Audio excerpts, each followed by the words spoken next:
আসসালামু আলাইকুম সকল বন্ধুগণ ভালো আছেন। আমরা শুকর আলহামদুলিল্লাহ বেশ ভালো আছি। মহান সৃষ্টিকর্তার নিকট গভীর হাতে শুকরিয়া আদায় করছি যে আমরা সুস্থ আছি, ভালো আছি এবং একটি প্রতিষ্ঠান পরিচালনা করতে পারছি, দেশের সেবা করতে পারছি, বেকার যুবকদের জন্য কিছু করতে পারছি। তো বিশ্বাস মোবাইল ট্রেনিং ইনস্টিটিউটে এখন ব্যাচ চলছে, 60তম ব্যাচ চলছে। এতগুলো ব্যাচ করে আমরা নতুন এক উপলব্ধির মাত্রায় আসলাম, সেটি হচ্ছে যে এই ট্রেনিংটাকে আরও কীভাবে স্ট্রং করা যায়। সেই মর্মে আমরা শুরু করেছি বিসিআর টিম। এই বিসিআর টিম মোবাইল ফোন রিপেয়ারের উপরে আরও এক ধাপ মানে অ্যাডভান্স পলিসি যে সমস্যাগুলো হয় এগুলো রিসার্চ করছি আমরা। এবং 60তম ব্যাচ আর ভর্তির সুযোগ থাকছে না, আমাদের 61তম ব্যাচ শুরু হবে ডিসেম্বরের 4 তারিখ। যারা ভাবছেন মোবাইল ফোন সার্ভিসিং বা রিপেয়ার শিখবেন তাদেরকে স্বাগতম। আজকে যে ফোনটা আমরা ভিডিও বানাতে যাচ্ছি এটি হচ্ছে রিয়েলমি C3 নাকি 6i। আচ্ছা, রিয়েলমি 6i, C6i না রিয়েলমি 6i? আচ্ছা, রিয়েলমি 6i। এখন এই মডেলটার কোনো রকম ডায়াগ্রাম, কোনো সলিউশন রাইড নেই, কিচ্ছু নাই।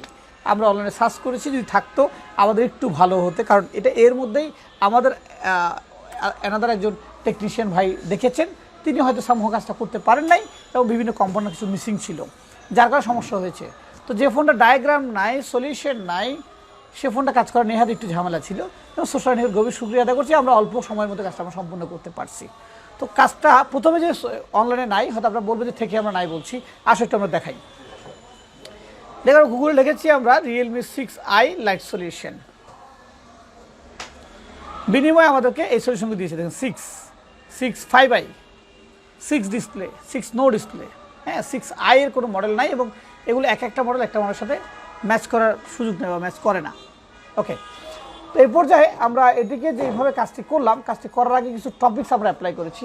সবসময় যে আসলে এক মডেল ম্যাচ করার বিষয় এরকম নয়, এটা অন্য একটি মডেলের সাথে ম্যাচ করে। এটাকে আমরা পেয়েছি কোথায়? এটাকে আমরা একটা মডেলের সাথে ম্যাচ করেছি, রিয়েলমি C3। দেখুন, C3-র সাথে আমরা লাইটটা ম্যাচ করেছি, এই যে C3-র সাথে ম্যাচ করেছি। ওকে, তো এখানে যে প্রবলেমটা ছিল আসলে মূলত ডায়াগ্রামও না, এটা ডায়াগ্রামও মূলত নাই আসলে। তা আমরা প্রবলেমটা যেখানে শনাক্ত করেছি, এই ট্রাবল শুটিংটা করতে গিয়ে একটু আমরা আসলে ঘুরপাক খেতে হয়েছে। বোর্ডটির কী কন্ডিশন ছিল একটু আমরা কাছে গিয়ে দেখাবো, কাছে এসে দেখাবো। আমরা যদি টেলিভিশন দেখলে ভালো হবে, টেলিভিশন দেখলে ভালো জিনিসটা বুঝবো, টেলিভিশনে দেখাও। দেখুন, এই ছিল বোর্ডটি। এই বোর্ডটির মধ্যে প্রথম দফায় যিনি ট্রাই করেছেন, তো আগে একটু ফোন আমরা অন দেখাইনি, দেখাও তো এদিকে। দেখুন, ফোনটা আমরা কাজ করেছি এখন, ইতিমধ্যে ফোনটা রান আছে এখন। ওকে, তো এবার আমরা একটু দেখাবো যে ফোনটা কোথায় মূলত সমস্যা ছিল। প্রথমত এই যে ডায়োডটি আছে, এখানে অন্যটি ডায়োড লাগানো ছিল, নষ্টটি ডায়োড। 2 নাম্বার, এখানে যে রেজিস্টার কয়েলটা ছিল এটিকে জাম্পার করা। 3 নাম্বার, এইখানে যে একটি ফিউজ ইউজ করেছেন এটাও ডিসকানেক্ট। 4 নাম্বার, এখানে একটি রেজিস্টার ছিল, এটাও জাম্পার করা ছিল। 5 নাম্বার, ইতিমধ্যে দেখছেন এখানে 3-4টা কম্পোনেন্ট নেই। দেখুন 3-4টা কম্পোনেন্ট নেই, 1 2 3, এখানে অলরেডি ইতিমধ্যে 3টে কম্পোনেন্ট নাই। আচ্ছা, এগুলো না থাকলেও চলবে, যেহেতু ক্যাপাসিটার ছিল এগুলো গ্রাউন্ড করেছেন, এখন না থাকলেও চলবে। এমতো অবস্থা আমরা ম্যাচ করালাম কীভাবে, আসলে এটা বোঝার বিষয়। একটু কাছে এনে দেখাও। আমরা ম্যাচ করার জন্য সহায়তা নিয়েছি Oppo A3s। দেখুন, A3s-এর লাইটের যে আইসিটা, এই আইসিটি যেই থ্রড বা যে পিন আউট বা যেভাবে লাইনটা ম্যাচ করেছে, ঠিক সেভাবে করে এটাকে ম্যাচ করেছি আমরা। সলিউশনটা এই কারণে দিচ্ছি যাতে কেউ কাজটা করতে তার জন্য সহজ হয়।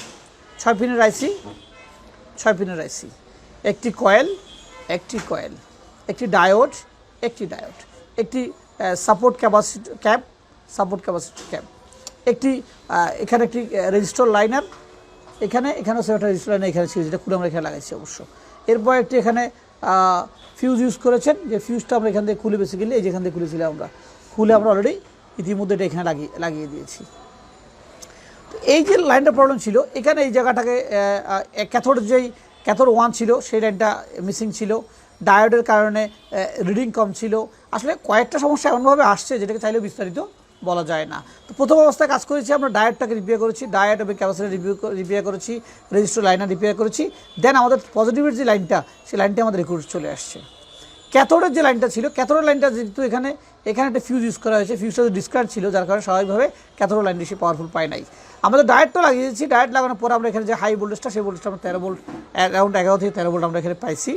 এরপর চিন্তা করলাম যে ক্যাথোড লাইন মিসিং আছে হয়তো, ক্যাথোডে কিন্তু লাইন রিডিং শো করছিল, বাট এখানে এই যে ফিউজটা আছে, এই ফিউজটা ক্যাথোডের লাইনটাকে গ্রাউন্ড করার জন্য সহায়তা করেছে, যার কারণে ক্যাথোড লাইনটা মিসিং ছিল বিধায় লাইটটা আসে নাই। আমরা জাস্ট ক্যাথোড লাইনটা লাগিয়ে দিলাম, লাগিয়ে দেওয়ার পরেই কাজটা আমাদের সম্পূর্ণ হয়েছে। কিন্তু লাইনটা খোঁজার আগে আমরা আইসির মার্ক, আইসির প্রিন্ট সব কিছু মিলিয়ে একে অপরের সাথে ম্যাচ করিয়েছি। এখানে জানার যে বিষয়টা, বোঝার যে বিষয়টা, সেটি হচ্ছে যে আসলে আপনি যেটা ফোন নিয়ে কাজ করবেন, ফোনটা নিয়ে স্টাডি করবেন, একটু ভাববেন, একটু সময় দিবেন। সব বিষয় যে টাকা ইনকাম করার জন্য কাজ করবেন বিষয়টা এমন নয়। আমরা কাজ করি শেখার জন্য, আমরা কাজ করি বোঝার জন্য, আমরা কাজ করি বোঝানোর জন্য, যাতে অন্য কাউকে এটা বোঝানো যায় এই সমস্যাটা কোথায় হলো। ঝড়ে বক মারে ফকিরে কেন বলতে আসলে কাজ চলে না, টেকনিক্যাল জগৎ চলে না। সো আপনাকে কাজ করতে হবে স্টেপ বাই স্টেপ, নিজেকে দক্ষ করতে হবে, নিজেকে তৈরি করতে হবে। ভালো থাকবেন, আমাদের জন্য দোয়া করবেন, আমরা যাতে আমাদের সৎকর্মটি চালিয়ে যেতে পারি। সকলের কাছে দোয়া প্রার্থী, সুস্থতা কামনা করছি সকলের। আসসালামু আলাইকুম।